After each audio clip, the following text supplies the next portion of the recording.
सभी साथियों को जय भीम जोहार। आज हमारे साथ हैं इलाहाबाद यूनिवर्सिटी के प्रोफेसर विक्रम सर, जिनसे हम बात करेंगे। आज बाबा साहब अम्बेडकर की जयंती है। बाबा साहब ने कहा था, मेरा जय जयकार करने से अच्छा है कि मेरे बचे हुए काम को पूरा करना। तो सर से हम जानना चाहेंगे कि बाबा साहब ने जो कहा था, बहुजन समाज क्या कर पाया अभी तक? ना मैं इस बात से इत्तेफाक रखता हूँ, मानता हूँ कि बाबा साहब द्वारा किए गए बहुत से कार्य नहीं हो पाए हैं। सबसे बड़ा कार्य तो जो उनका मुख्य एजेंडा था, इस देश में जाति की समाप्ति, वो तो हो ही नहीं पाया और पता नहीं कब होगा, इसका भी मैं कोई भरोसा नहीं करता। ऐसे मैं फ्रांस की क्रांति के हवाले से कहता हूँ कि हमने फ्रांस की क्रांति ने 100 साल का समय मांगा था और उन क्रांतियों के बाद मोंटेस्क्यू रूसो विद्रोह के बाद 100 साल बाद क्रांति हुई थी। तो मैं भी अपने कई स्पीच में कहता हूं कि भारत को अभी 100 साल का समय चाहिए और अब भारत का जो तबका, इंटेलेक्चुअल तबका है, वो जगने लगा है और मुझे ऐसा लगता है कि 100 साल का समय हमें चाहिए, तब जाकर के बाबा साहब का जो एनिहिलेशन ऑफ कास्ट का मुद्दा है उसको हम कर पाएंगे। क्योंकि एनिहिलेशन ऑफ कास्ट का मुद्दा क्या है कि इस देश से जाति समाप्त कैसे हो। बाबा साहब का कहना था कि जो हिंदू लिटरेचर है, जिसमें जो वेद रामायण पुराण है, जिसमें जाति की आत्मा बस थी, उसकी समाप्ति हो। तो आपको वर्तमान समय में तो कोई दूर दूर तक नज़र नहीं आता कि आप उन अपर कास्ट को तो छोड़िए, तथाकथित जो बहुजन समाज, वो लोग भी हिंदू धर्म के उन धर्म ग्रंथों को अपने घर में रखे हुए हैं, उस विचारधारा पे न केवल धर्म ग्रंथ रखे हैं बल्कि उस विचारधारा भी चलते हैं, सरकार बनाने में मदद करते हैं। और बहुजन समाज की सरकार बनी कहाँ? मुझे तो लगता नहीं कि बहुजन समाज की सरकार, अगर बहुजन समाज पार्टी कहें तो उत्तर प्रदेश में 4 बार सरकार बनी है। यदि अब बहुजन समाज कहें तो कर्पूरी ठाकुर के नेतृत्व में 1 बार सरकार बनी और बीपी मंडल के नेतृत्व में बिहार में सरकार बनी। तो मसलन पूरे भारत में 2-3 सरकारें हैं। MK स्टालिन के नज़रों में वहाँ पे सरकार बनी, पेरियार के जो नारा था उनके माध्यम से M करुणानिधि ने सरकार बनाई। तो सरकार बनी भी, लेकिन सभी सरकारों की बात करें तो बहुजन समाज जो साहब का जो डॉक्टर अम्बेडकर का एजेंडा था कि जाति की समाप्ति, वो तो चल ही नहीं पाया। तो इसके लिए तो सब जिम्मेदार हैं, उसके लिए तो सब, जो पूरा बहुजन समाज जिम्मेदार है, इसमें कोई नहीं कर सकता। आज देखने को मिल रहा है, तमाम पार्टियां हो गई, तमाम संगठन हो गए। बाबा साहब ने जितना कम कहा था कि संगठन बनाओ, संघर्ष करो, लेकिन लोगों ने पार्टियां बना के, तमाम बहुजन समाज की पार्टियां बन चुकी हैं। तमाम बाबा साहब के नाम से तमाम संगठन है, लेकिन बाबा साहब का जो मिशन था, उद्देश्य था, जो विचारधारा थी, उसको कहाँ तक पहुंचाने में कामयाब हुई? देखिए, राइट विंग का जो पॉलिसी है, ये यही पॉलिसी होती है। राइट विंग का मतलब केवल बीजेपी नहीं है। राइट विंग का मतलब तालिबान भी होता है, राइट विंग का मतलब ट्रंप भी होता है, राइट विंग का मतलब इजराइल का मिनिस्टर भी होता है ना। और पूरे विश्व में ज़्यादातर राइट विंग की ताकतें हैं। अच्छा, राइट विंग की ताकतें क्या करते हैं कि ऐसे सभी महापुरुषों को अपने अंदर समाहित कर लेती हैं और फिर उनको कहीं पे विष्णु का अवतार, जैसे गौतम बुद्ध को विष्णु का अवतार बना दिया, जैसे रविदास को पूर्व का ब्राह्मण बना दिया, डॉक्टर BR अम्बेडकर को भी हिंदू धर्म फोल्ड में जोड़ने की कोशिश की जा रही है। डॉक्टर BR अम्बेडकर के कई जगहों पे मूर्ति स्थापित करके उनको पूजने का एक देवता बनाने की कोशिश की जा रही है। तो राइट विंग की फोर्सेस तो बहुत चालाक हैं और जब तक इस देश में कहीं भी धर्म रहेगा तो जो सबाल्टर्न लीडरशिप है उनको देवता बनाने की परिपाटी रहेगी। तो हमने और आपने देवता बना लिया। तो जब देवता बन गए तब कहाँ अम्बेडकर रहे? आप डॉक्टर अम्बेडकर तो रहे नहीं, मूर्ति रही आपके पास, देवता के रूप रहा आपके पास, उनकी विचारधारा कहाँ? उनकी विचारधारा तो गायब हो गई। उनकी विचारधारा और जो मूर्ति का विचारधारा, वो दोनों में अलग है। मूर्ति की विचारधारा ब्राह्मणवादी विचारधारा है और जो इनकी आइडियाज है वो विचारधारा सबाल्टर्न विचारधारा या अम्बेडकरवाद विचारधारा है। जैसे यदि विचारधारा रही होती तो हम कभी प्रणाम नहीं करते, हम कभी गुड मॉर्निंग नहीं कहते, हम सभी जय भीम कहते। अब देखिए, जय भीम बोलने वाले की संख्या देखिए। लेकिन जय भीम, ये क्वेश्चन आ जाता है, जय भीम जैसे बोलते हैं तो लोग कहते हैं कास्टिज्म, लोग समझ जाते हैं यही कम्युनिटी के लोग बोलते हैं। जय भीम एक विचारधारा है, इसको तो सबको बोलना चाहिए, बहुजन समाज के सभी लोगों को बोलना चाहिए। लेकिन जय भीम बोलने से डरते हैं लोग। तो ये तो दवाई है, मैं कहता हूँ कि इंजेक्शन है। तभी तो डरते हैं, तभी तो आपको कहते हैं कि आप जय श्री राम बोलिए, जय राधा स्वामी बोलिए, हर धर्म में बोलिए, लेकिन जय भीम ना बोलिए। जय भीम तो एक टॉनिक है ना, जय भीम तो बीमारी को ठीक करने वाली एक दवा है। ये भी कहा गया कि मरा हुआ अम्बेडकर जितना खतरनाक है उतना जिंदा अम्बेडकर खतरनाक नहीं। हाँ तो ठीक, तो बात सही कहा जा रहा है। मैंने कहा ना कि भाई ठीक है, बहुत से लोग, बहुसंख्यक लोग डॉक्टर बी आर अम्बेडकर को केवल मूर्ति के रूप में, लेकिन जिनके अंदर इनकी चेतना घुस गई है वो तो न तो वो उसका सब कुछ खत्म हो चुका है, वह बस कल अम्बेडकरवाद को फैलाने में लगा। उसका सबसे बड़ा एग्जाम्पल साहब कांसीराम है, देख लीजिए। साहब कांसीराम अम्बेडकरवाद को फैलाने, उसमें बहन जी भी हैं, भवन मेश्राम जी हैं, बी.डी. बोरकर हैं, तमाम जो बहुजन समाज के लोग हैं जिनके अंदर ये विचारधारा घुस गई। वो कहाँ वो रात दिन देखता है क्या? उसके लिए न रात है, न दिन है, न सुबह है, न शाम है, न दोपहर है, न भूख है, न प्यास है, और वो अम्बेडकर विचारधारा को लेकर चलता है।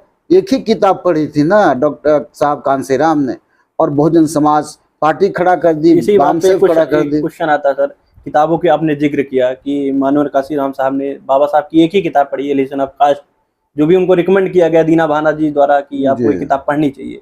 लेकिन आज समाज में बहुत सारे प्रोफेसर हैं, बहुत सारे लोग बाबा साहब का नाम यूज कर रहे हैं, जय जय जय जय भीम बोल रहे हैं, जोर से बोल रहे हैं, लेकिन क्या बाबा साहब की वास्तविकता को समझ पा रहे हैं? बहुत सारे लोग बातों में तो कहते हैं कि नाम रख लेंगे चैनल का, कुछ नाम मैं जिक्र नहीं करना चाहता, लेकिन क्या बाबा साहब की बहुत सारी किताबें पढ़ लेना ही जानकारी है? नहीं नहीं नहीं, बाबा साहब को समझने, बाबा साहब का मतलब एक इमोशनल आइडियाज, बाबा साहब का मतलब एक इमोशनल विचारधारा, बाबा साहब का मतलब एंटी कास्ट की विचारधारा, बाबा साहब का मतलब एक आप इमोशंस के साथ संवेदना, बाबा साहब एक संवेदना है। तो जब आप संवेदना, बाबा साहब का मतलब दूसरों के, बहुजन समाज के दर्द को अपना दर्द माना, बाबा साहब का मतलब बाबा साहब के रास्तों पे चल के दूसरे के दर्द को अपनाना, बाबा साहब का मतलब पे बैक टू सोसाइटी, बाबा साहब का मतलब जातिवाद की समाप्ति, बाबा साहब का मतलब हिंदू धर्म की समाप्ति, बाबा साहब का मतलब अंधविश्वास की समाप्ति, बाबा साहब का मतलब पूंजीवाद की समाप्ति, बाबा साहब का मतलब जो आपस में विचारधारा है, जो टकराव के भी, उसकी समाप्ति। तो बाबा साहब एक आदमी नहीं है, एक इंडिविजुअल नहीं है, बाबा साहब एक विचारधारा है, एक इमोशंस है, एक संवेदना है।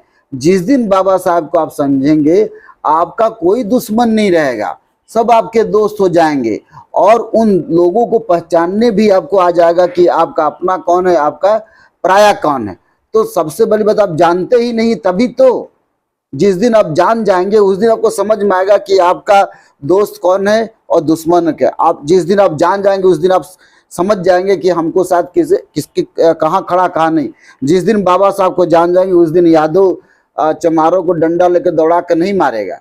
जिस दिन बाबा साहब को जो प्रजापति समाज है, नाई समाज है, पटेल समाज है, कुर्मी समाज है, कुशवाहा समाज है, जिस दिन जान जाएगा उस दिन उसके लिए जो निचले तबके के लोग हैं सब दोस्त हो जाएंगे, तब वो रेप नहीं करेगा। इसीलिए बाबा साहब ने कहा था कि जो काम अपना इतिहास नहीं जानता वो आने वाले पीढ़ियों के विनाश करता है, भविष्य का निर्माण नहीं कर पाता। हाँ बिल्कुल, इसीलिए बाबा साहब ने कहा, इसलिए कहा था कि बाबा साहब जानने के बाद आप पढ़ेंगे, लिखेंगे, आप किताब लिखेंगे, खुलकर बात करेंगे।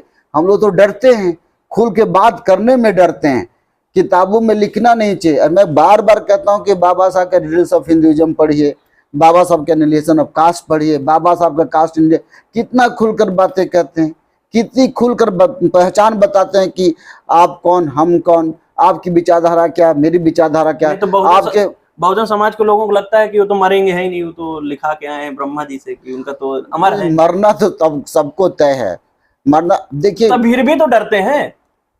नहीं डरते हैं, उनको ऐसा लगता है कि हिंदू धर्म के फोल्ड के अंदर है, धार्मिक फोल्ड के अंदर, इसलिए वो डरते हैं। जिस दिन बाबा साहब को जाएंगे डर खत्म हो जाएगा। बाबा साहब को जानने के बाद, मैं इलाहाबाद विश्वविद्यालय, मुझे डर नहीं है, लेकिन मैं कितना डर रहा हूँ। साहब कांसीराम चल दिए थे साइकिल के साथ, कन्याकुमारी से लेकर पूरे भारत की कश्मीर तक यात्रा किए, क्या उनको नहीं लगता था? लेकिन उन्होंने डरे नहीं।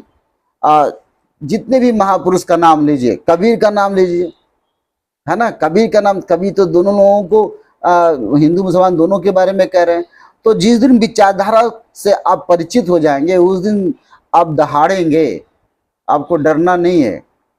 वही मरता है जो अपनी विचारधारा से समझौता करता है। बाबा साहब ने पे बैक टू सोसाइटी का जिक्र किया था, आपने भी उस चीज को जिक्र किया, लेकिन आज देखा यह जा रहा है कि बहुजन समाज के लोग अगर आपको पे बैक टू सोसाइटी करते हैं तो वो लोग हिसाब मांगने का काम करते हैं।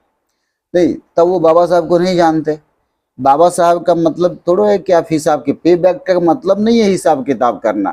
पे बैक का मतलब चंदा नहीं होता। पे बैक का मतलब चंदा नहीं होता। पे बैक का मतलब होता कि आप अपने समाज को कंट्रीब्यूट कर रहे हैं। ये मत सोचिए आप जैसे मुस्लिम समाज में मुस्लिम समाज में ये जो क्या कहते हैं जकात। जकात का मतलब ये नहीं होता कि आप उसका, जकात का मतलब होता है कि आपको देना ही देना है, आपको करना ही करना है, और कर कर बोलना नहीं है। हमारे एक दोस्त है, कहते हैं कि जकात का मतलब होता है कि इस हाथ से अब दान कीजिए, दूसरे हाथ को पता नहीं चले। इस हाथ से दान कीजिए, दूसरे हाथ को पता नहीं चले कि आपने दान किया है।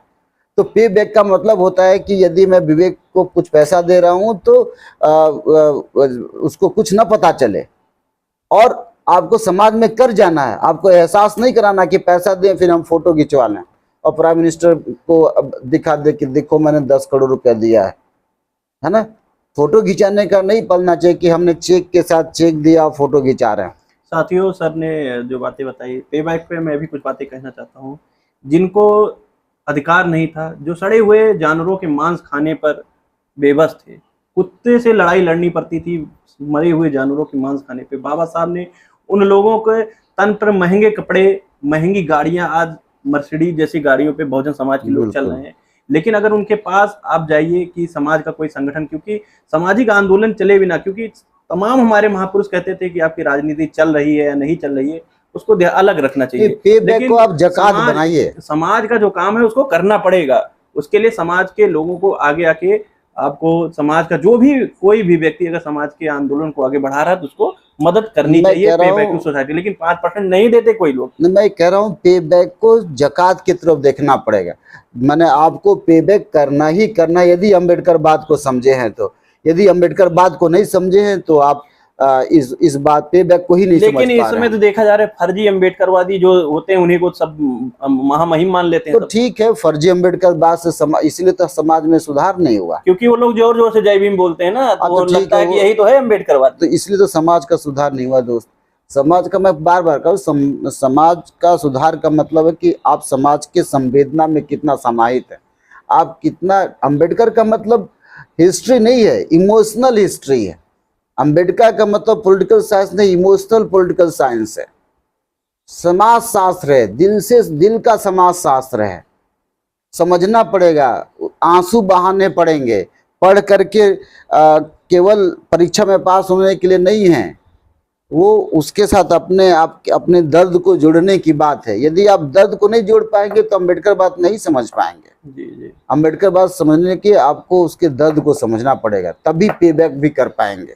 साथियों, हमारे साथ प्रोफेसर विक्रम इलाहाबाद यूनिवर्सिटी से इतिहास के प्रोफेसर है। सर ने साफ तौर पे कहा कि बाबा साहब को अम्बेडकर को समझने के लिए वो वेदना को झेलना पड़ेगा जो बाबा साहब अम्बेडकर ने अपने चार सोचिए साथियों कि बाबा साहब अम्बेडकर ने अपने जीवन में अपने पत्नी तक को समय नहीं दिया, और चार बेटे, आज के डेट में हम जैसे बेटे, प्रोफेसर विक्रम जैसे बेटे, अगर हम तो उपकार मानते हैं बाबा साहब का, ऋणी है कि बाबा साहब अम्बेडकर ने अधिकार न दिया होता तो आज विवेक आपके सामने बोलने का अधिकार नहीं होता। क्योंकि 1947 से पहले हम लोग अगर ऐसे डिबेट करते तो शायद आज के डेट में अगर मनुस्मृति लागू होती तो हमारा जीभ काट दिया जाता और कानों में पिघला के शीशा डाल दिया जाता। लेकिन आज के डेट में सोचिए, बाबा साहब अम्बेडकर ने संविधान का ऐसा दायरा बनाया कि संवैधानिक अधिकार हमको इतना मिला कि आज हम लोग मर्सिडीज गाड़ियों में, बंगलों में रह रहे हैं, लेकिन बाबा साहब के उपकारों का बिल्कुल हम लोग देख नहीं रहे हैं कि बाबा साहब ने किया क्या। साथियों, आप इस वीडियो को कैसे देखते हैं, और वीडियो अगर अच्छा लगा तो वीडियो को लाइक करें, चैनल को सब्सक्राइब करें और ज़्यादा से ज़्यादा वीडियो